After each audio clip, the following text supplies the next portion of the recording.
A Lua gira em torno da Terra aproximadamente na mesma velocidade com que gira em seu próprio eixo. Por isso, só conseguimos ver um lado dela. Isso significa que 41% de sua superfície ainda não foi explorada. Esse fato surpreende muitas pessoas, já que estamos acostumados a pensar que sabemos tudo sobre todas as coisas do mundo, enquanto até mesmo o nosso próprio planeta continua sendo um mistério para nós. Por exemplo, a Antártida é tão misteriosa para nós quanto a superfície lunar. Pense nas inexplicáveis cúpulas de gelo, num rosto gigante surgindo no meio dos vales nevados, ou numa cratera do tamanho do estado do Colorado.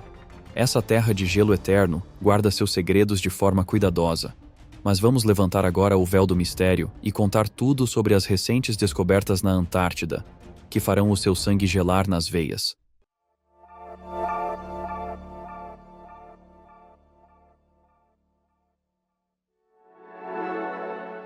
E se dissermos que sob o gelo, por baixo da espessa camada de gelo e permafrost, vivem criaturas misteriosas?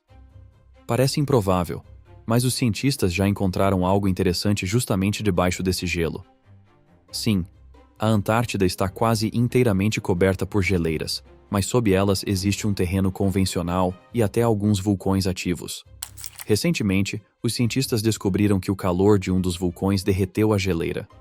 Porém, não se tratou de uma erupção única, e sim de uma radiação de calor contínua que vem ocorrendo há tanto tempo que levou à formação de cavernas quentes sob o gelo.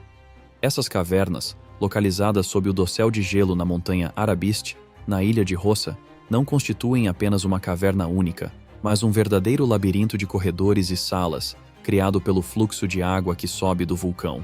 Os pesquisadores acreditam que pode haver alguma forma de vida no fundo dessas cavernas, que podem obter calor do vulcão, água do gelo e até luz solar filtrada pela geleira. Afinal, a Antártida é exposta a uma intensa radiação solar.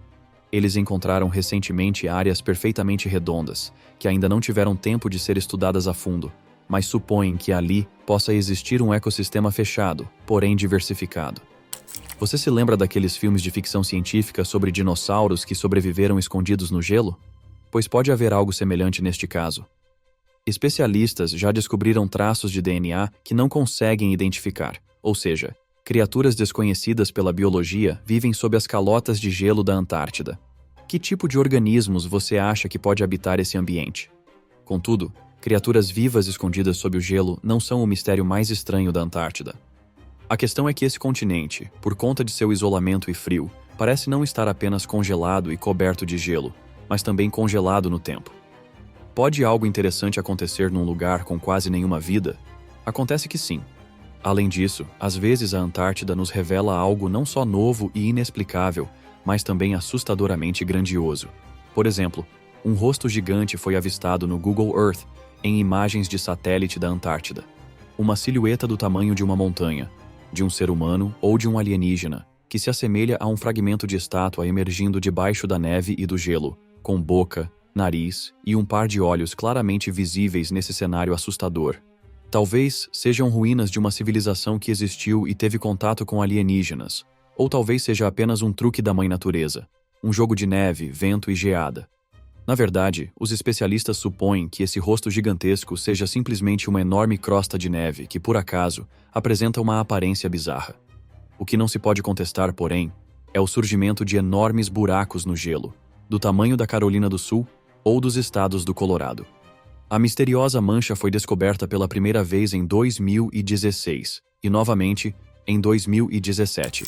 Inicialmente, ela tinha uma área de 3.700 milhas quadradas, 9.600 quilômetros quadrados, mas gradualmente cresceu para impressionantes 30.000 milhas quadradas. Essa mancha apareceu na parte do Oceano Livre de Gelo, bem no meio do deserto gelado. Durante quase meio século, os cientistas não conseguiram explicar a natureza desses gigantescos buracos, chamados de polinias, termo russo que significa buraco de gelo. Foi somente em 2019 que os pesquisadores da Universidade de Washington, com o apoio da NASA, estudaram essas estranhas formações utilizando satélites e constataram que, devido às mudanças climáticas da Terra, tais enormes buracos na Antártida aparecerão cada vez com mais frequência. A razão é que as águas frias do oceano, em contato com o gelo, se misturam com correntes quentes. A água morna então sobe e derrete o gelo em velocidade relâmpago. Assim, um buraco do tamanho de um estado americano pode surgir em 3, 2, 1, muito rapidamente. E por que isso acontece tão rápido? Devido ao planalto de Maud Rise, com seu maciço submarino, um verdadeiro Everest subaquático, cuja forma e topografia intensificam o fluxo de água quente em direção à superfície, criando algo semelhante a um jato poderoso que varre o gelo frio. Contudo, embora as geleiras se estendam muito além do continente antártico, devemos lembrar que, sob a maior parte do gelo, existe terra. Diferente do Polo Norte, o Polo Sul não é apenas um oceano congelado, mas um continente sob geleiras. Essas geleiras pesam centenas de milhares de toneladas, pressionando a Terra há milhões de anos. Não é de se admirar que o ponto mais baixo do planeta tenha sido encontrado aqui. Essa descoberta foi feita por uma equipe de pesquisadores liderada por cientistas da Universidade da Califórnia, Irvine, que encontraram um cânion particularmente afetado pela pressão do gelo. Localizado sob a geleira Denman, na Antártida Oriental, sua profundidade impressiona: 2,1 milhas, 3,4 quilômetros, abaixo do nível do mar. Em comparação, Nova York, situada em um grupo de ilhas na costa, encontra-se a 32 pés, 10 metros, acima do nível do mar. E Denver, uma das maiores cidades montanhosas dos Estados Unidos, está a cerca de 1 milha, 1 quilômetro e 600 metros, de altitude. Considerando que a espessura mínima da crosta oceânica varia entre 3,1 e 4,3 milhas, 5 a 7 quilômetros, podemos dizer que a geleira pressionou o continente quase até o manto do planeta. Conseguem imaginar quanto tempo levaria para empurrar um vale inteiro tão profundamente? A Antártida é, afinal, o lugar onde se pode aprender muito sobre o passado do nosso planeta. Por exemplo, todos sabem que há cerca de 65 milhões de anos a maioria dos dinossauros se extinguiu, dando espaço para o crescimento de mamíferos e aves. Mas que espécies viviam nesse período? Quem tomou o lugar dos dinossauros após seu desaparecimento? Quem se tornou o predador mais perigoso e astuto depois da extinção dos tiranossauros? Surpreendentemente, os cientistas que exploram a Antártida descobriram que, por centenas de milhares de anos, os predadores dominantes no hemisfério sul, os maiores e mais formidáveis carnívoros, foram os pinguins. Sim, pinguins. Eram parentes distantes dos pinguins atuais, mais rápidos, agressivos e de maior porte. Esse antigo pinguim tinha a altura de um ser humano e pesava cerca de 265 libras, 120 quilos. Não era gordo, pois o clima era ameno e subtropical, sem a necessidade de se proteger do frio, mas seus músculos e proporções corporais eram ligeiramente diferentes dos das aves contemporâneas, com pernas mais fortes e traços que lembram os de um albatroz. De fato, petréis e albatrozes são seus parentes mais próximos. Os esqueletos dessas aves foram encontrados em ilhas do continente antártico e estima-se que viveram há cerca de 60 a 62 milhões de anos. Pode-se supor, portanto, que essas aves perderam a capacidade de voar e se transformaram em aves aquáticas justamente porque os dinossauros lhes proporcionavam presas fáceis. A propósito, falando em dinossauros, foram os restos do antigo réptil chamado Leifasaurus que confirmaram a teoria dos supercontinentes que existiram há dezenas e centenas de milhões de anos.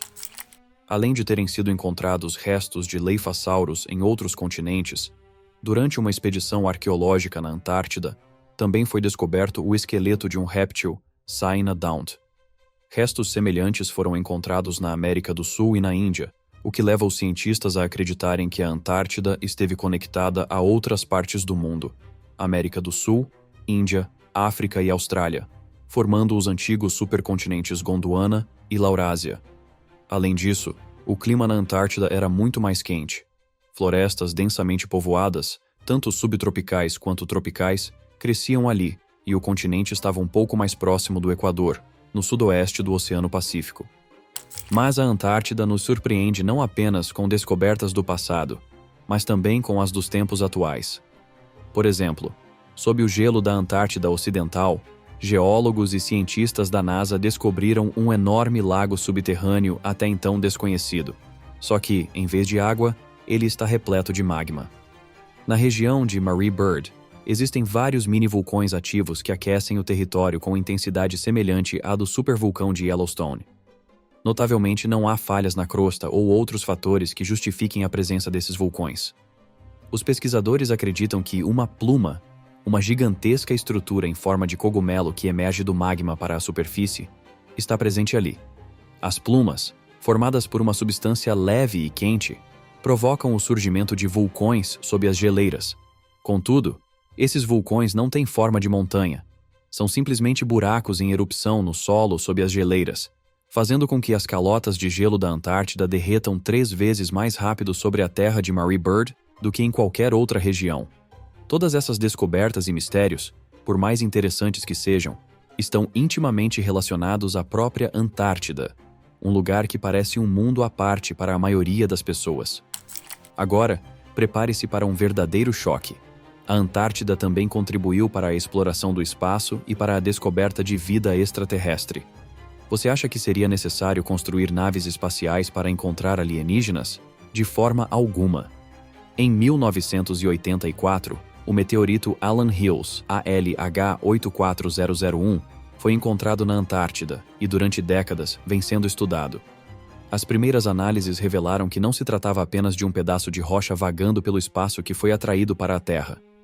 Esse meteorito é, na verdade, um fragmento de Marte. O que teria acontecido com o planeta vermelho para que um fragmento dele viajasse uma distância tão imensa? Afinal, a distância média entre os planetas é de cerca de 140 milhões de milhas, 225 milhões de quilômetros, e essa distância pode variar consideravelmente conforme os planetas se aproximam ou se afastam enquanto orbitam o Sol. Embora alguns possam duvidar que essa pedra seja de Marte, é um fato comprovado. Primeiramente, a composição do solo é idêntica às amostras de rochas marcianas disponíveis. Em segundo lugar, há inclusões de isótopos que correspondem exatamente aos encontrados na atmosfera de Marte. Mas essa não é a descoberta mais importante. Restos fósseis de bactérias antigas foram encontrados nas profundezas da rocha, e ainda não se sabe se essas bactérias são terrestres ou marcianas. O fato de os fósseis de bactérias e a composição da rocha serem semelhantes aos micro-organismos terrestres favorece a hipótese de que a água era necessária para a existência desses organismos. O líquido que hoje permanece em Marte é similar em composição a um anticongelante. Será que uma pequena quantidade de bactérias conseguiria sobreviver nele? Por outro lado, como bactérias terrestres poderiam penetrar nas profundezas de um meteorito? Não é muito provável que micro-organismos consigam invadir persistentemente uma pedra que caiu há bilhões de anos. O que você acha? Deixe seu comentário, curta e inscreva-se no nosso canal.